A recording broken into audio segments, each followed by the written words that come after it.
As a police officer here or anywhere else in the country, one of the hardest things we'll ever encounter is responding to a fatal crime scene that involves children, especially babies. Among the 14 shooting victims killed by gun violence this weekend, 2 were children. One was just a few months shy of turning 2 years old. On Saturday afternoon, a mother and her 20-month-old son were shot in the 6000 block of South Halstead Street in Inglewood. The mother survived, the baby did not. Later that evening, an 8-year-old girl was injured when a stray bullet came through the window of her Inglewood home and grazed her on the head. Also on Saturday evening, a 10-year-old girl was inside an apartment unit in Logan Square when a bullet struck her in the head. She was later pronounced dead at Stroger Hospital. As a law enforcement professional, I can stand here and tell you that over the weekend, our officers made 22 gun arrests throughout the city. That's just over the weekend. And took 66 guns out of the neighborhoods. That's 22 gun arrests and recovered 66 guns out of neighborhoods just over the weekend. And just in the last 6 months, we seized 4,629 illegal guns in this city. This builds off the efforts in recent years, as Chicago PD has recovered 10,897 guns in 2019 and 9,659 guns in 2018. Over 10,000 guns recovered in 2019, over 9,000 guns in 2018. But that's not what I'm here to talk about. As a dad, standing alongside other parents up here on this podium, I struggle to make sense of the reckless gun violence that continues to take the lives of our young people throughout the city. What I want to talk about are the guns we weren't able to get to on time. The guns and the cowards, these evil bastards behind those guns that caused the senseless loss of life over the past weekend. And our officers are not immune from gun violence either. So far in 2020, 16 Chicago police officers have been fired upon. 16.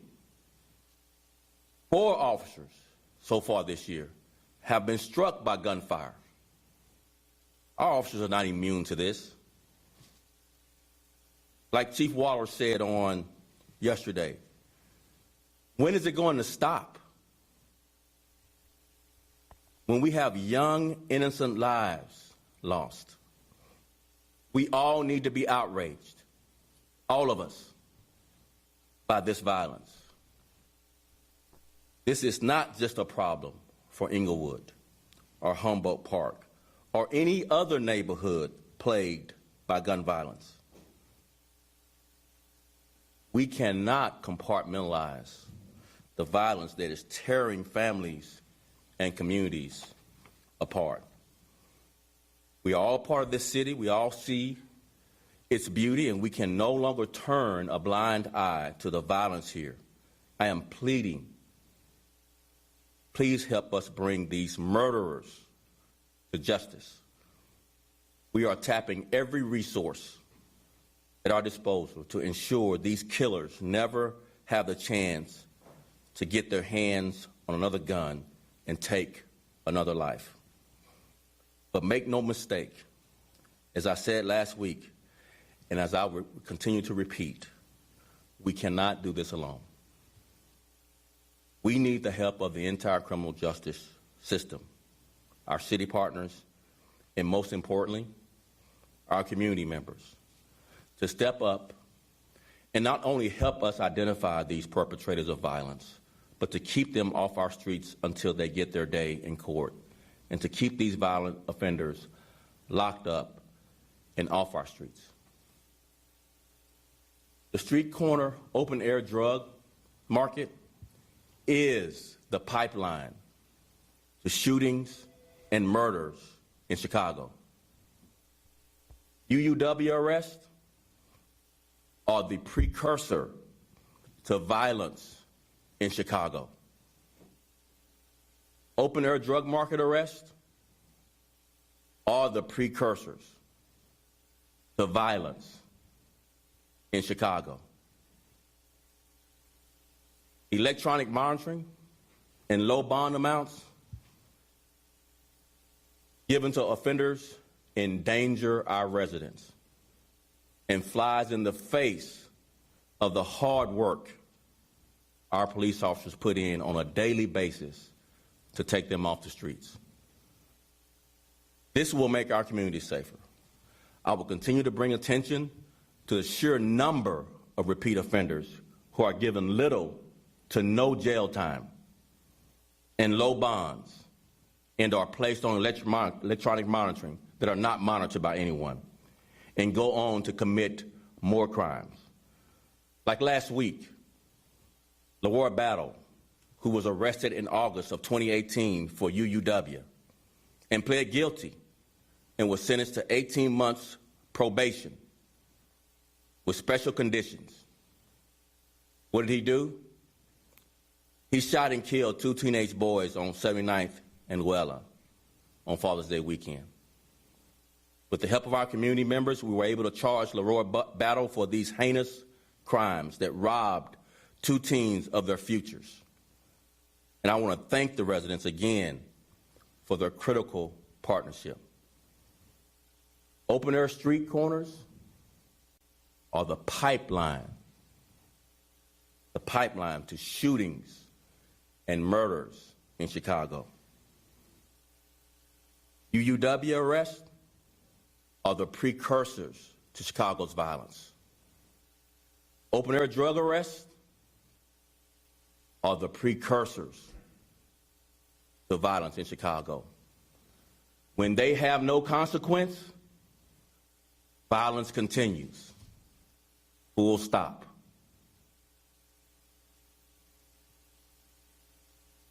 We all have a duty and a responsibility to step up and put a stop to this. We cannot continue failing our children.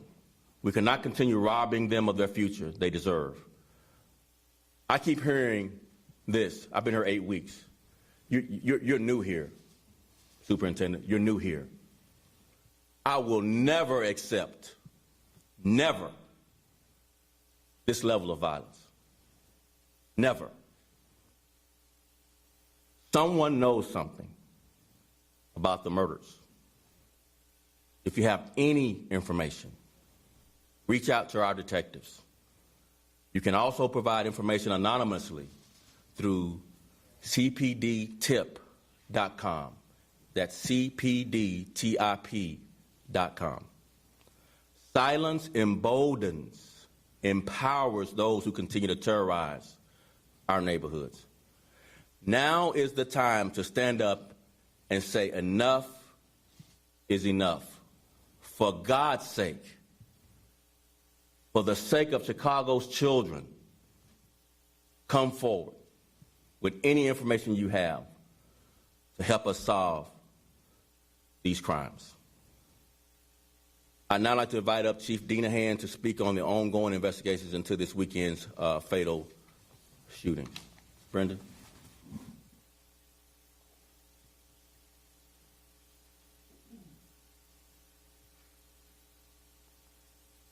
Good morning.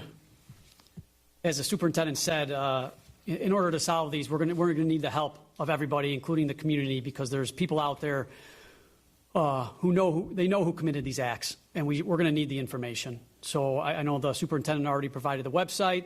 Through our news affairs, we provide the numbers of the detective areas, again, assigned to these investigations. But in order to solve these crimes, the detectives need the information to move forward. So I'm just going to briefly kind of recap a little bit what the superintendent already stated. But in Inglewood, we had a 1-year-old child killed, and the detectives have been out there since the incident occurred, and they're trying to track the offending vehicle that was involved that shot into this red vehicle. The motive for this particular incident, we believe that they were targeting the father of the child, and a lot of times he would drive this red vehicle, and that's why they shot into this car. The detectives have already released a seeking to identify, which we will push out through our news affairs people, on a gray Infiniti vehicle that could possibly be the suspect vehicle. I'm working with the detectives now to get a video together as well to push out through our news affairs later on today to help identify this vehicle, and more importantly, the people that are inside the vehicle. Obviously, that's who we need. But the information's out there. The detectives need it at this time. And then, unfortunately, the second incident that occurred not much later was a 10-year-old child over at 3534 West Dickens, and that child was just sitting inside when members downstairs, some members of a gang, were just hanging out in that area, and then an opposing gang member from almost a block away decides to shoot down the alley. And once again, these bullets, they're flying around and shooting over a block away. They don't hit their intended targets, but instead the bullet goes through the residence and strikes the child in the head. So once again, it's gang-on-gang violence. It's outdoors. It's shooting with a handgun, and the opposing gang, they know who did it. And at this point, we need the information. Once again, it was so far away that you could barely see the defendant on how far away he was from the group he was shooting at. For this incident as well, I just talked to the detectives. They do have some information on what they think are the suspect vehicle or suspect vehicles, and they are putting some pictures together, and I'm also getting a video together that we'll push out through our news affairs to help identify these possible suspect vehicles. But once again, it's not the car that did the shooting, it's the individuals inside of it. And those are the people that we need identified. And there's just no doubt in anybody's mind that we know, that people know who did these shootings. And we need people to, as the superintendent said, we got an anonymous tip line. You can call the detective areas anonymously. And we just need the information so the detectives can start moving forward and taking these dangerous offenders off the street. So you have a 1-year-old and a 10-year-old killed for no reason at all. And these guys have to get off the street quickly, and the detectives need the information. Thank you. First. Good morning. I'm just really briefly going to talk about something that I think has been overlooked a little bit. In the past 30 days, we've seen probably hundreds of officers who've been injured in attacks during the protests, attacks at crime scenes, and just confrontations on the street that we normally wouldn't have seen were it not for this heightened tension that we're seeing throughout the country, throughout the city as well.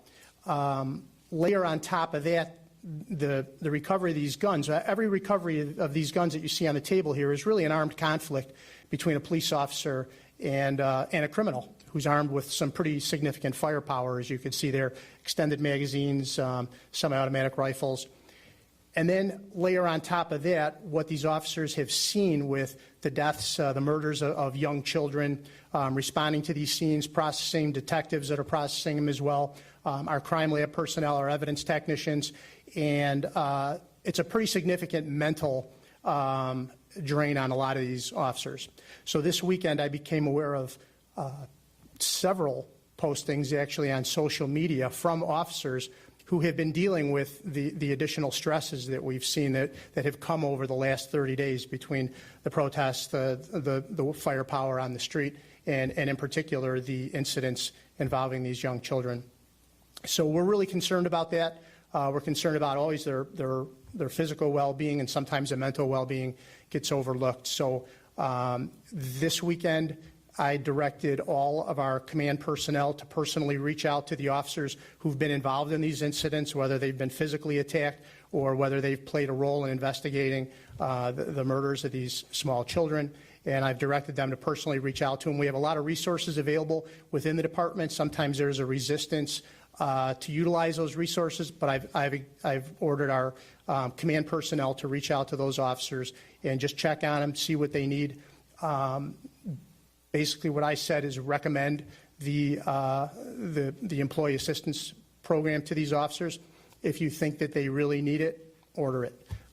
Their physical well-being is always forefront in our mind, but their mental well-being is sometimes overlooked, and we want to make sure that that's taken care of as well. So I'll turn it back over to the superintendent. I'll take questions. Please go ahead.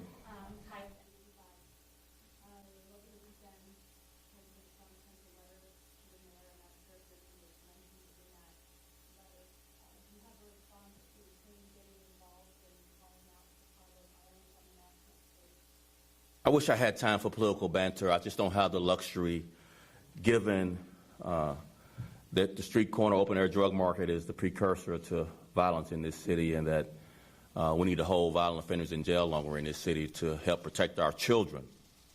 I just don't have the luxury to deal with political banter.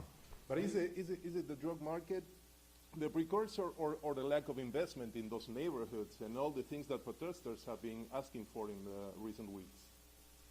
On the longer term, you're exactly right. Investment in neighborhoods that have been blighted, that don't have much job opportunity, that don't have much by way of economic development, surely is the backdrop. And I would say, if you dig further, poverty is a larger issue here as it relates to what happens. And I know many of you are TV media, but is there print media here from the Tribune or Sun-Times? So this probably likely part of this answer is much more for and I'll try to speak in a way that you don't have to keep up what I'm saying. So here's what these evil, murdering bastards do on the open-air drug markets. They hire young kids that don't have any significant criminal history to be on these corners selling drugs for them and holding the guns and protecting them until they sell their allotment of drugs and turn it back over to these evil bastards. And they do that because these young people don't have significant criminal histories, and they're young, so when we arrest and clear the corner, they're in jail, out of jail. No one wants to incarcerate. We're not talking about mass incarceration at all when we talk about holding violent offenders in jail. We're left with clearing the corner, because the corner is where the violence is centered around, because it's so profitable. These corners are so profitable. Tens of thousands of dollars are made on these corners every day. And so these masterminds are not on the corner. They got these young people who are hand to mouth. They are there because there's no opportunity in their neighborhood. They're there because of the failures in many other social service opportunities that's just not available to them. That's why they're there, to feed their families. It's a bad choice. Without the help of mentors in my neighborhood, I would have been one of these kids. I grew up in a poor neighborhood. I would have been one of these kids. But my mom and my family and my school counselors and my coaches all kept me from that decision. Some of these kids don't have that mentoring, and they make that decision. And they're on these corners, and they're getting shot at, and they're returning fire. They're protecting their day's amount of drugs they have to sell to make whatever little money they make on the corner. And we're left with, as cops, arresting these young people, 15, 16, 17, 18 years old. And they get in the system. But they don't have lengthy records, so a UUW arrest is released. It is the method to the madness to have these young people with short criminal histories. They even gave them a nickname. They're called shorties. They're short in stature and they're short in criminal history. And it's an evil methodology. It's why they're on the corner, because it protects the mastermind. And it puts us in the position to arrest young people and put them in the pipeline to prison, which we don't want to do. That's not our point. So we're left with this mess as police officers because of poverty, because of no economic development, because of all the shortcomings in social services. This is the long version answer that I can't get on network TV because you only have sound bites. Not your. I'm not blaming you. That's just the TV audience. You only have so much time. You have to pay for commercials, right? So I want long version print to try to describe. We're not talking about mass incarceration. We're talking about a very complex, very nuanced criminal justice system that's not addressing the violence. These shorties are either the shooters or the victims. They are. And many of them are murder for hire to make a little bit more money to feed your family. We'll pay you a little extra to go over there and shoot this other gang. And then the retaliations start. This is the complexity of Chicago's violence. I've been here 8 weeks. This is the complexity of Chicago violence. We must keep violent offenders in jail longer. They shouldn't get out early. If they get 3 years, do 3 years. New York did this. LA did this. And they're just as liberal as Chicago. Chicago can do this. We can have under 300 murders. But we have to keep violent offenders in jail longer. And you all have to tell this story. For God's sake, these young people are forced into these situations. Sometimes under duress. Sell my amount of drugs under duress. Go shoot and kill this other gang member under duress, or we're going to kill you. Police officers are stuck in the middle. We can't stand by and do nothing. We're going to do our jobs. We're doing our jobs. 16 officers were shot at this year. A squad car was shot up last week. We're doing our job. Yes, sir.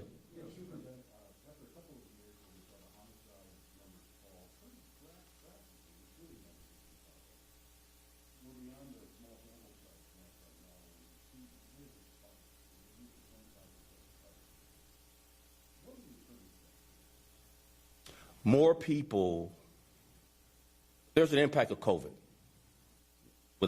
I got here right in the midpoint. I think late April is when I got here. In March is when COVID really became significant in our country. By mid-April, 3 Chicago cops died from COVID.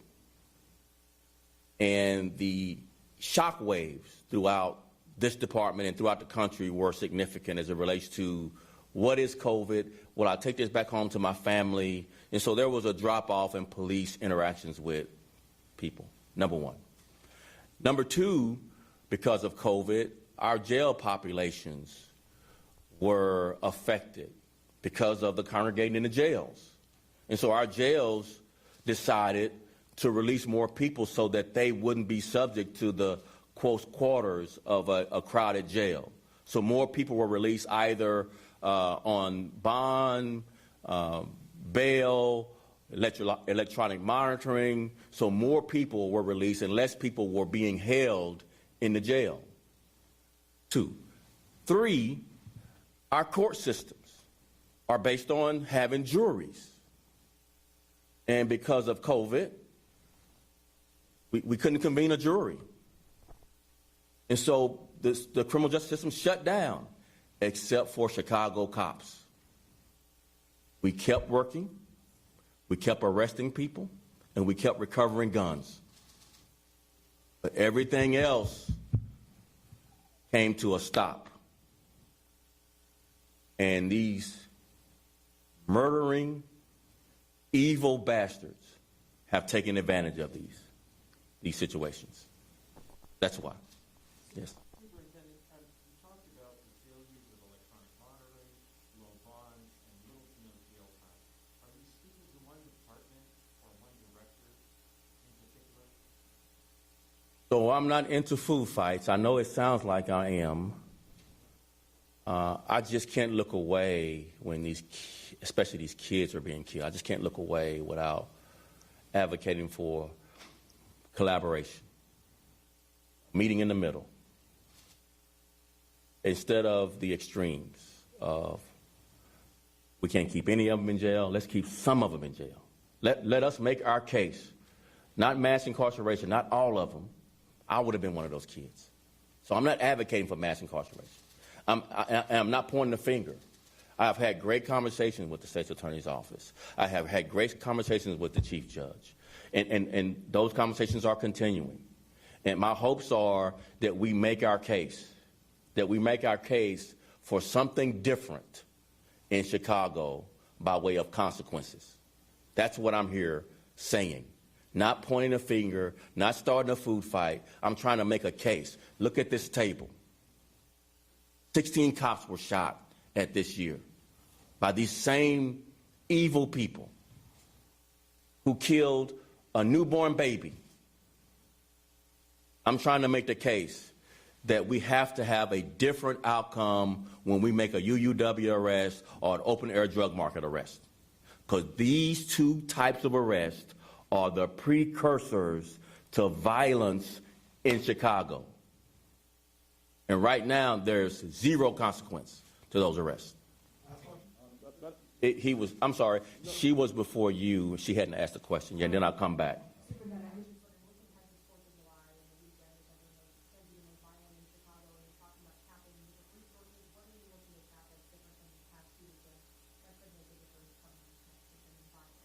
So one of the things we have been very apprehensive doing is continuing with overtime because of how we had to use overtime in the last several years, not just this year.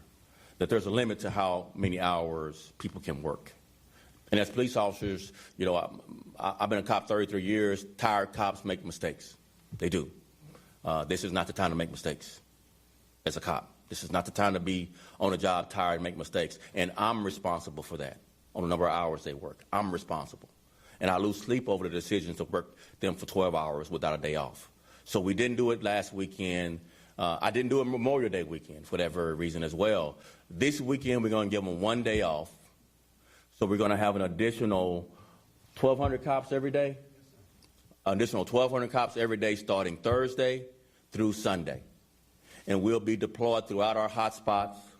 We'll be working with city services. We're engaging our violence interrupters. And so it's a full court press. Our end game is arrest for the precursors to violence.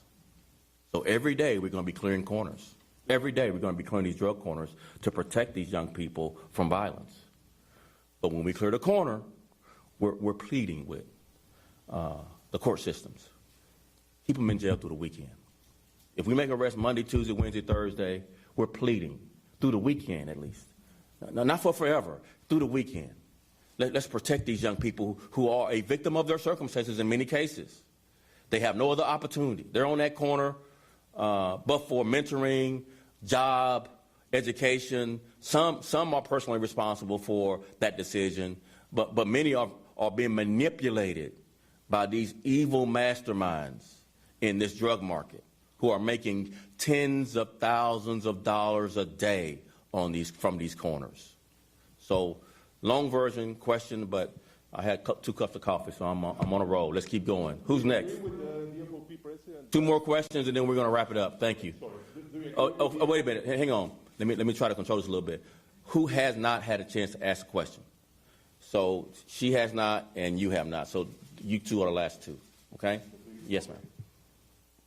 Oh, thank you. So you talked a little bit about this already, but just going back about sort of what other help do you need in assisting with these young children you're talking about that are sort of dragged into this violence? And then I'm sort of just trying to map out what I'm hearing here from we don't want these young people dragged into the criminal justice system, and then also we need longer sentences to violent offenders. Can you sort of touch on those 2 points? Sure. So what we have, and again, I realize my 2 predecessors have said similar things. I'm trying to dig deeper into this same conversation, this same debate. Hope I can move the needle a little bit on this debate. I understand McCarthy and Johnson had similar debate, conversation took the same stance with little to no movement in keeping people in jail longer that commit precursors to violent offenses.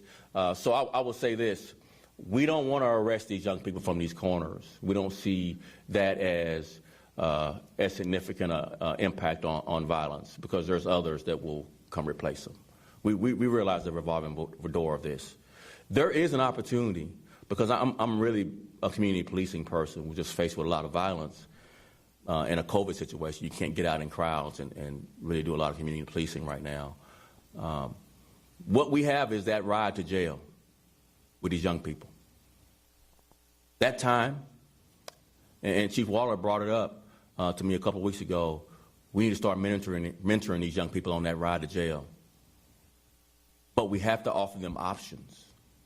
In other words, if we say, get off the corner and stop the behavior of selling drugs, carrying a gun, we have to be able, as a city, to say, and let me introduce you to an option that will help you provide for your family, so that you don't see this as the only option. Does that make sense? Yeah. So that's beyond policing, but it is policing, in my opinion. It is policing. And so I'm asking, and the mayor understands this, there's a lot of support around this. We just need a sense of urgency around this issue. This is an immediate impact. This is like right now solutions to these young people who we are having to arrest just to have some semblance of law and order. We can't just drive by the corners and let them do what they're doing. We have to, at some point, have an impact. And so we're not left with no plan. So the more immediate plan is more collaboration with our federal partners. As you saw last week, we had the Wicked Stones investigation come to a conclusion where several of these masterminds were taken to jail for federal charges with the hopes of long federal sentences for their murdering and selling of drugs and guns. We hope to have more of those in the midterm, not just the long term that takes 1 to 2 years, but the mid-level investigation. We hadn't done that in a bit here in Chicago. We need to do a lot more of that. That was my 2-week assessment here, is that where's the mid-level investigation? Let's have some more immediate impacts on conspiracies to sell drugs, and conspiracies to commit murder, and conspiracies to be armed with weapons. That's my assessment in the 8 weeks I've been here. We need not just a street-level narcotics strategy or a long-term narcotics strategy, but that midterm, 2 to 3 months rolled up all the time with federal sentencing. But that is not what the federal system was meant to do, though. This is a stopgap measure just to meet the demand of the current violence that we see. That this is going to be City of Chicago's issue to deal with as it relates to what we are willing to accept as a level of violence in the criminal justice system in Chicago. The federal system was not meant for this, but we're going to push the envelope in this area. Yes, sir. Last question. Could you give any more information about how you start additional officers to be deployed? Is this standing on hot corners, basically, and off there in the bubbles, or there are open markets? Sure. Because we collect a lot of data, we know where our hotspots are for violence. And this is not the first 4th of July in Chicago, so we know where they have been traditionally during the 4th of July weekend. I would say this would be a little bit different than previous 4th of July weekends, given civil unrest, given COVID, and given the level of violence that we've seen, because our jails and our juries and our other parts of our criminal justice system have basically not been open to full capacity for the most part. So we have the more recent data of where hotspots, where violence have occurred, and we'll deploy to those areas with the additional officers in a pre-deployment effort, if that makes sense. Thank you very much. I really appreciate it. Take care. In the light of what the FOP president said during the week weekend that officers might be thinking twice before acting because of the protests? And all I wish I had time for political banter, man. I just don't. Sorry. Thank you. Take care.